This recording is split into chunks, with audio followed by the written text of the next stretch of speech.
할렐루야. 거룩은 고난을 이기는 힘입니다 라는 제목으로 말씀을 같이 보면서 은혜를 나누겠습니다. 사람들은 속성이 하나, 둘, 세 명만 모여도 뭐가 생기냐면 다수가 생기고 소수가 생깁니다. 그러니까 두 명이 뭉치면 두 명이 다수가 되고 한 명은 소수가 되는 거지요. 그래서 인류 역사를 보면 인류 역사는 이 다수와 소수의 갈등 속에서 인류 역사가 굴러가고 전개되었다라는 사실을 우리가 알고 볼 수 있습니다. 그런데 그 역사라는 것을 가만히 보니까요, 대부분의 소수 있지 않습니까? 대부분의 소수는 다수에 의해서 다수의 동화가 되거나 아니면 다수의 흡수가 되거나 아니면 다수에 의해서 멸망되어 버리고 말아요.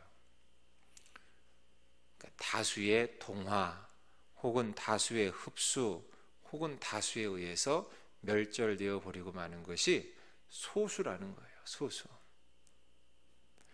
그래서 실제로 살아남은 소수는요 거의 없습니다. 인류 역사를 통틀어서 거의 없어요. 거의 없다는 말은 있긴 있다는 얘기죠. 있긴 있어요.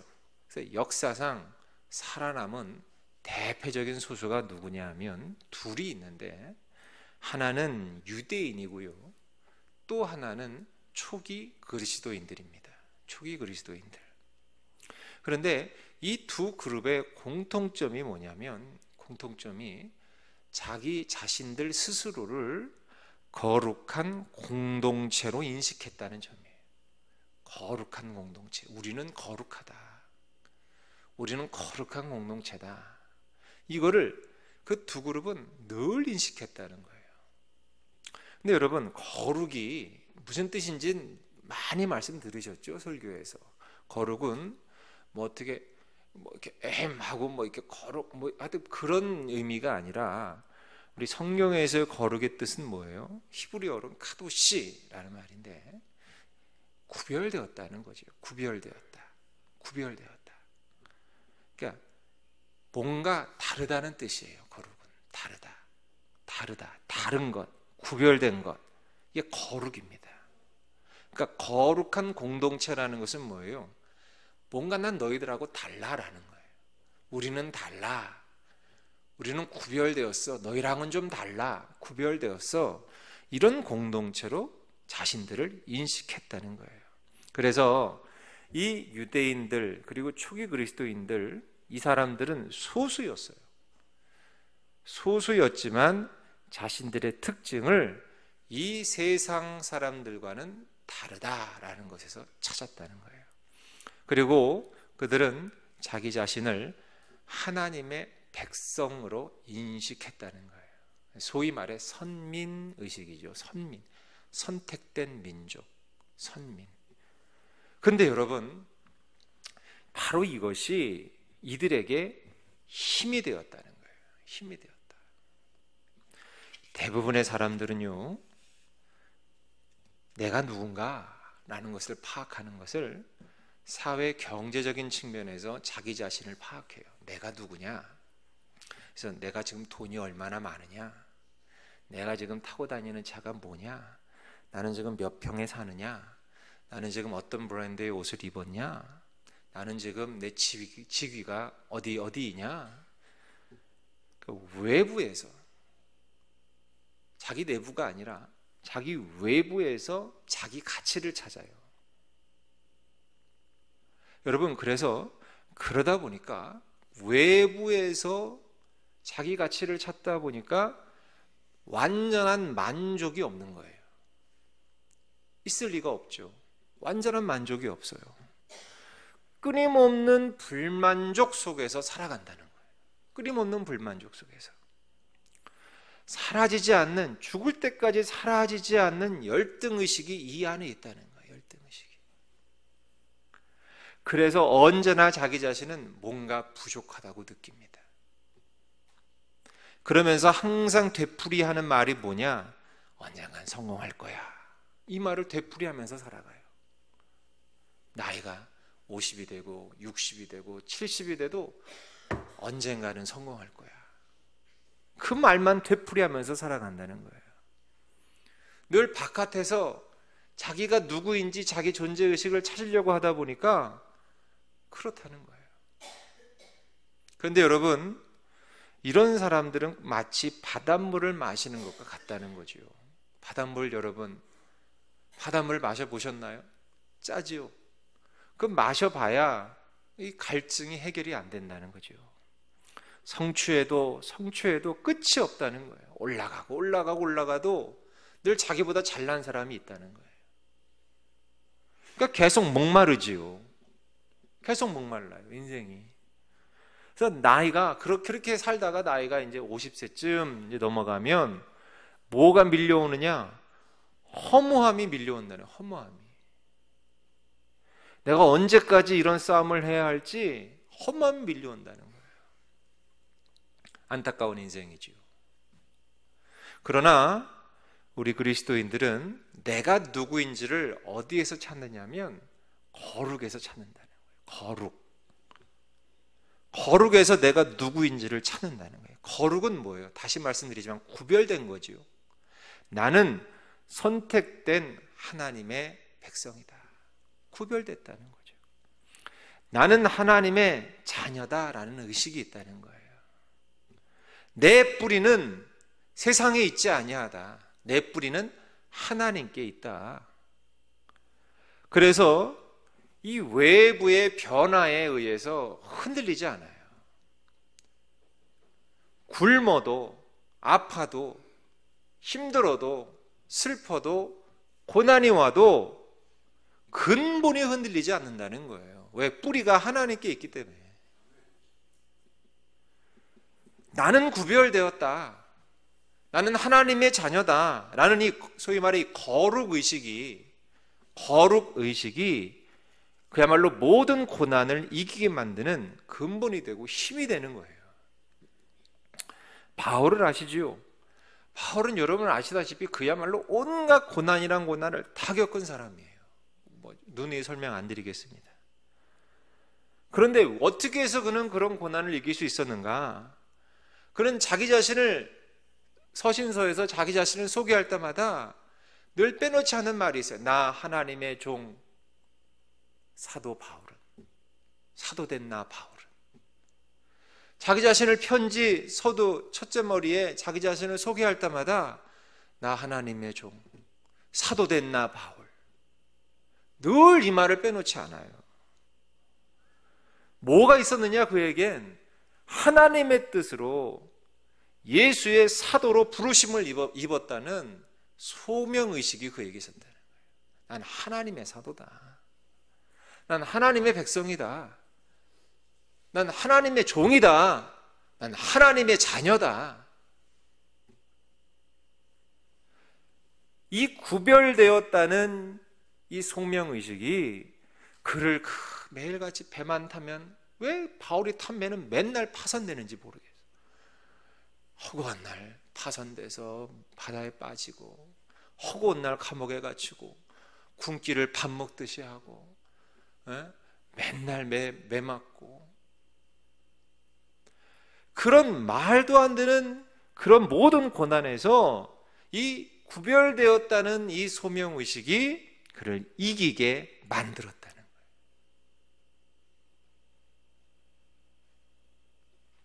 그래서 여러분, 오늘 우리가 읽은 신명기 14장이지요. 신명기 14장이나 혹은 레위기 11장을 보면 구약의 음식법이 나와요. 이거 읽을 때마다 참 이게 참 의견이 분분한 구절인데, 먹을 수 있는 음식과 먹을 수 없는 음식이 이제 나열되고 있죠. 근데 왜 이런 음식법을 주셨는가? 이 음식법을 주신 이유에 대해서 이런저런 주장들이 많습니다. 다 나름대로 일리가 있죠. 그 중에 먹지 말라고 하는 음식은 먹어봐야 별로 도움이 안 되는 음식이기 때문에 먹지 말라라는 그런 의견도 있어요. 콜레스테롤도 많고, 가만히 보니까 기생충도 많고, 또 먹지 말라는 음식을 가만히 또 이렇게 보니까 공통점이 스테미나 음식이라는 거예요. 그래서 성적인 충동을 자극하는 인생 살지 말라, 그런 뜻으로 이런 음식을 먹지 말라고 이렇게 나를 하나님께서 이렇게 알려주셨다, 뭐 이런 주장도 있고. 근데 그냥 쉽게 생각하자고요. 쉽게 그냥 먹지 못할 것과 먹을 수 있는 것을 그냥 구분한 것이다, 그냥 이렇게 간단하게 생각을 하자는 거예요. 근데 그러니까 이 음식 자체가 중요한 것이 아니라 이거는 되고 이건 안 되고 이거 자체가 중요한 게 아니라 하나님께서 왜 이렇게 일부러, 근데 솔직히 말해서 참 이게 우리가 볼 때는 참 이해가 안 되지만 하나님께서는 이렇게 일부러 구분을 해서 먹어야 될 음식과 먹지 말아야 될 음식을 일부러 이런 규정을 제정해 주신 것은 이래야지만 식사할 때도 우리 믿는 사람들은 거룩의 의미를 생각할 수 있기 때문이라는 거예요. 식사할 때조차도 내가 누구냐 하는 것을 의식할 수 있다는 거죠. 의식해야 한다는 것이고, 유대인들은요 아침밥을 집에서 먹어요. 우리도 대부분 아침밥을 집에서 먹죠. 아침밥을 집에서 먹으니까 문제가 없어요. 왜? 재료가 뭔지를 다 아니까. 먹어서는 안 될 재료가 그걸로 당연히 음식 안 만들겠죠. 그죠? 그러니까 아침을 집에서 먹는 것은 문제가 없어요. 그런데 점심부터는 좀 얘기가 달라져요. 점심부터는 이제 직장에 나가서 밖에 나가서 일을 해야 되기 때문에 점심부터는 이제 좀 신경을 쓰면서 음식을 먹어야 돼요. 밥을 먹어야 돼요. 왜?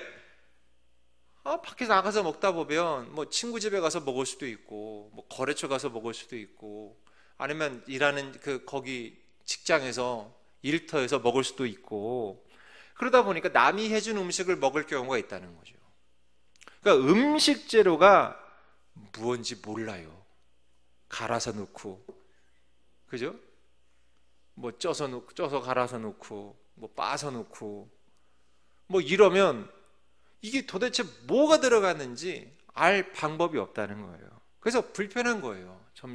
점심부터는 불편한 거예요. 신경이 쓰인다는 거예요. 이게 뭐가 들어갔지? 도대체 이거 먹어도 되는 건가? 그러고 그걸 신경 쓰면서 그 과정에서 자신의 정체성이 무엇인지를 더 강하게 의식한다는 거죠. 내가 하나님의 사람인데 하나님께서는 이러이러한 음식 먹지 말라 하셨는데 이런 거 먹으면 혹시나 이 음식에 이런 거 들어가 있으면 어떡하지? 그러니까 저녁 식사도 이거 저녁 식사 말할 것도 없죠. 회식 같은 거 해봐요. 난리 나는 거죠. 그러니까 저녁 먹는 것도 밖에서 먹는 것도 불편하기에 이 사람들은 모두 저녁 때만 되면 불이 나게 다 칼같이 집으로 와서 식사했다고 합니다. 안심이 되니까. 그러니까 가장들이 저녁만 되면 칼같이들 그냥 전원 다 집에 들어오니까 자연히 가정을 든든히 세워 나가게 되더라는 거예요. 밖에서 음식 안 먹고 밖에서 허튼 짓 안 하고 다 집으로 들어오니까 자연히 가정이 든든히 세워져 나가더라. 보세요. 그래서 이 음식에 대한 거룩한 태도가, 거룩의식이, 자기 자신이 누구인지 아느니 거룩의식이 너무나도 많은 유익을 파생하더라는 거예요. 오늘날 우리 성도들 교회에서 술하고 담배 못하게 합니다. 그래서 많은 남자 성도님들이 여기에 굉장히 많이 불편해하고 그렇습니다. 사회생활 할 때에도 불편함이 있어요. 영업하시는 분들 특별히 술, 담배에 대해서는 이렇게 얘기합니다. 목사님 모르셔서 그래요. 이 세상을 모르셔서 그래요. 술 안 마시고 술 접대 안 하고 계약 못 다닙니다. 불편하죠. 근데 여러분, 이것을 내가 거룩의식을 갖고 내가 이것을 지켜나갈 때 얻는 게 얼마나 많은지 몰라요. 얻는 게. 내가 성도임이 저절로 증명이 되는 거. 김 부장 봤더니 교회 다녔어? 예수 믿었어? 술을 안 마신다고 하니, 담배도 안 탠다고 하니, 교인이었네? 예수 믿었네? 저절로 성도라는 것이 증명이 된다는 거예요. 그리고 성도임을 알기에 전도의 계기가 되기도 한다는 거예요. 여러분, 구별되었다는 거룩함은 불편함이 아니에요. 그 안에 고난이라도, 어떤 고난이라도 이기게 만드는 힘의 원천이 숨겨져 있다는 것이지요. 사랑하는 여러분, 말씀을 맺겠습니다. 여러분들, 내가 어떤 사람이냐, 내가 어떤 사람이냐, 이 거룩의식, 구별된 사람이라니 거룩의식, 여러분, 내가 하나님의 자녀, 하나님의 백성이라고 하는 이 거룩의식을 날마다 내 머릿속에 의식하시면서, 그 의식이 있어야 내가 이 어떤 고난도 이기고 승리하며 나아갈 수 있다는 사실. 내가 왜 조그만 고난에도, 조그만 바람 불어도 넘어지고 낙심하느냐, 내 안에 이 거룩의식이 없기 때문이다 라는 걸 여러분 기억하시면서, 내 안의 거룩의식을 다시 한번 고치시키셔서 하나님의 자녀답게, 백성답게 살아가시는 우리 모두가 되시길 주의 이름으로 축복합니다.